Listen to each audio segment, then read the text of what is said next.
कैसे हैं आप सभी बच्चों।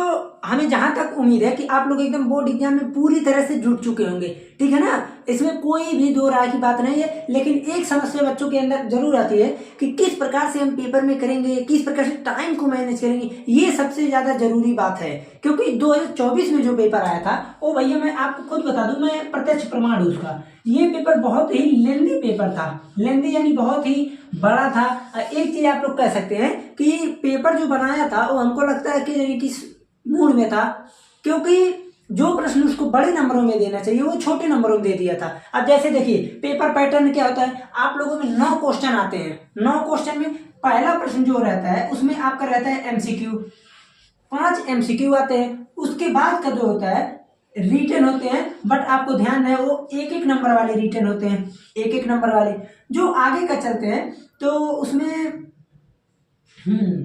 2-2 नंबर के प्रश्न रहते हैं, जिसमें 4 क्वेश्चन रहते हैं 2 मार्क के, 2-2 मार्क के रहते हैं। इसमें भी 4 क्वेश्चन रहते हैं 2-2 मार्क के रहते हैं। उसके बाद ये जो 5 और 6 क्वेश्चन है इसमें 5-5 क्वेश्चन रहते हैं 5-5 नंबर के। तो 25 यहाँ से हो गया, 25 यहाँ से हो गया। ये सब भैया 8-8 नंबर वाले प्रश्न है, ठीक है ना। तो पूरा मिलाकर हो गया आपका 100 नंबर। अब देखिए टाइम को मैनेज कैसे करना है। अब की बार क्या हुआ था, ये जो आप लोग देख रहे हैं ना 2-2 मार्क का, इसमें 5-5 नंबर वाले का प्रश्न का ढकेल दिया था।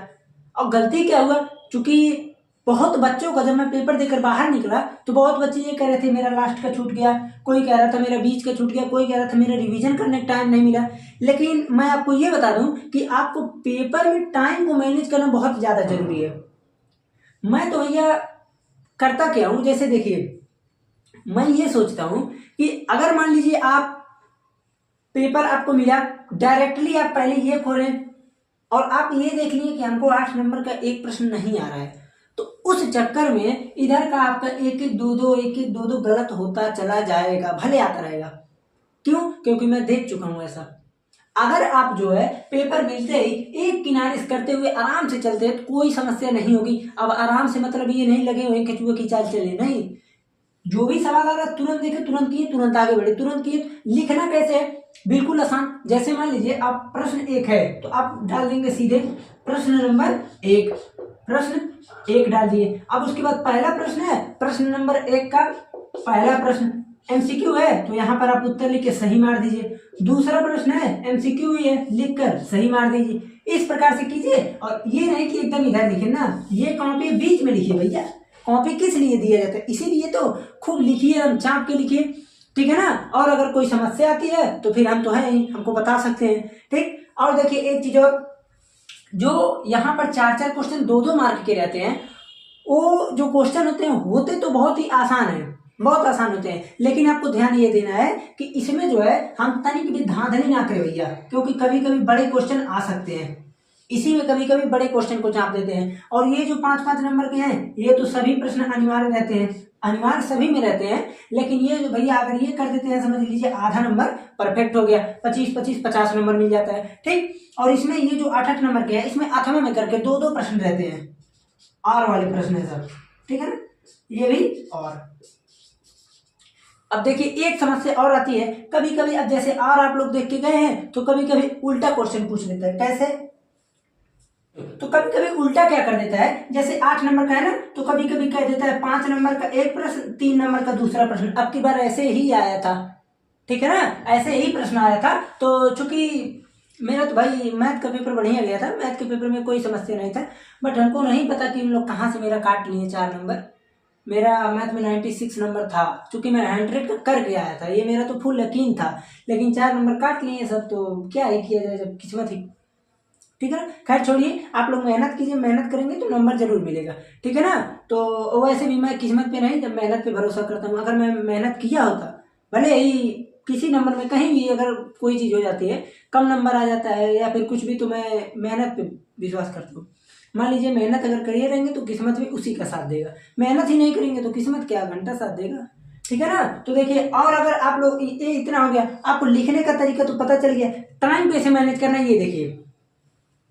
आपको करना क्या है, इधर वाले जो जो प्रश्न है, छोटे छोटे प्रश्न, इन सभी प्रश्नों को जल्द से जल्द निपटा लेना है। जल्द से जल्द यानी जो भी प्रश्न आपको देख रहे हैं तुरंत से तुरंत सॉल्व करके ये सोचिए कि 1 घंटे में आप कम से कम यहाँ तक पहुंच जाए। इस प्रश्न तक चले आए 1 घंटे में। अगर 1 घंटे में आप छोटा छोटा ये निपटा लेते हैं यहाँ तक, तो अगले 1 घंटे में आप यहाँ तक रिलेटेड कर सकते हैं। उसके बाद लास्ट में एक आध दो प्रश्न बचे रहेंगे 8-8 नंबर के, उसको कर सकते हैं, क्योंकि यहाँ भैया 8 नंबर का एक प्रश्न आना ही आना है सारणिक से XYZ की वैल्यू निकालने के लिए। उसमें आपका भैया 30 मिनट से कम नहीं लगेगा। एक्सपीरियंस नहीं है तो नहीं तो वहीं बदले रह जाएंगे, गलत कर देंगे, फंस जाएंगे। ठीक, तो आपको ध्यान ये देना है कि मेरा आधा घंटा अभी लास्ट में बचा नहीं है, खत्म है। ठीक, तो उस प्रकार से आप करेंगे तो बहुत ही बेहतर रहेगा, नहीं तो गलत हो मेरा कुछ गलत हो गया था भाई, मेरा ये XYZ की वैल्यू गलत हो गया था, तो चूंकि उसके बाद मेरा एक ही जगह गलत था माइनस में, तो माइनस को पूरा सही किए तो सब जाकर सही हो गया। ठीक है ना, तो इस प्रकार से आप लोग कर सकते हैं। अब देखिए सबसे ज्यादा अगर बात करें, अभी तक मान लीजिए कुछ लोग कुछ नहीं पढ़े होंगे, तो जब कुछ नहीं पढ़े हैं तो क्या ही बताया जाए, लेकिन सबसे ज्यादा मैं पेपर का एनालिसिस किया जब, तो मैं ये देख रहा हूँ कि 20 नंबर केवल और केवल भैया समाकलन से आ रहे हैं, समाकलन से। ठीक, 20 नंबर आ रहे हैं समाकलन से।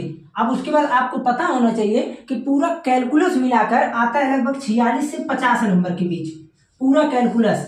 ओके, तो पूरा कैलकुलस जिसका तैयार है वो 46 से 50 नंबर के बीच एकदम मुट्ठी में रखेगा, और कैलकुलस में रटना नहीं रहता है, कैलकुलस में रटना नहीं है। ये नहीं है कि हमको x स्क्वायर का डिफरेंशिएशन करना तो हम रट के जाए 2x होता, नहीं भाई, पता है, मेथड पता है, कर लेंगे। ठीक है ना, इस प्रकार से कर सकते हैं। सबसे ज्यादा आप लोग इंटीग्रल पे ध्यान दीजिए, समाकलन पे। और देखिए वैसे भी समाकलन का जो है, मैं चूंकि 2 लेक्चर बता चुका हूँ, उसमें अभी मेरे पास टाइम नहीं मिल रहा कि मैं वीडियो अपलोड कर सकूँ। एक किताब खत्म कर दिया है, PYQ और 1/3 दोनों, और अभी एक किताब में 4-5 चैप्टर बचे हुए हैं। क्या है मतलब, टाइम इस समय नहीं मिल रहा है। खैर अगर टाइम मिलता है तो हम अपलोड करते रहेंगे वैसे भी। और अगर कोई समस्या आती है तो आप लोग हमको जरूर बताइएगा। पेपर पैटर्न में केवल इतना ही था। आप लोग अगर देखते हैं लेक्चर तो आप लोगों को बहुत ही ज्यादा फायदा होगा। किस प्रकार से क्या करना है, अब अगर मान लीजिए आपको होता कभी कभी क्या है, समझिए, हो सकता है कि किसी बच्चों को 3 MCQ इसी में से नहीं आ रहा है, लगेगा वहीं निराश होने। नहीं भैया, निराश नहीं होना है। छोड़िए 3 MCQ नहीं आ रहा है, कोई बात नहीं, इसमें कीजिए, इसमें कीजिए। आप हो सकता है 4 ठू आ रहा है, 1 ठू नहीं आ रहा, कोई बात नहीं, लेकिन ये मत कीजिएगा कि जगह है ना उसके लिए छोड़े, नहीं, उसके लिए पूरा भरपूर जगह छोड़िएगा। जगह छोड़ देंगे तो लास्ट में जो है मैनेज हो जाएगा। अब मैनेज कैसे होगा, नकल तो होगा नहीं, तो मैनेज कैसे होगा, जैसे जब पूरा क्वेश्चन आप कर लेंगे, आपके पास टाइम बचा रहेगा तो एक बार रिवीजन करेंगे तो उसमें से आधा जरूर आ जाएगा फिर भी। लेकिन ये टाइम बर्बाद नहीं करना है, टाइम को कीमती समझिए पेपर के समय में। ओके, वैसे भी टाइम हमेशा कीमती है, लेकिन पेपर के समय में 5 गुना कीमती हो जाता है।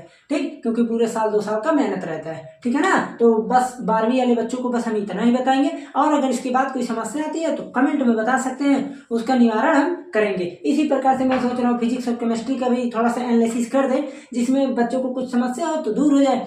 खैर देखते हैं अभी। ठीक, चलिए चलते हैं।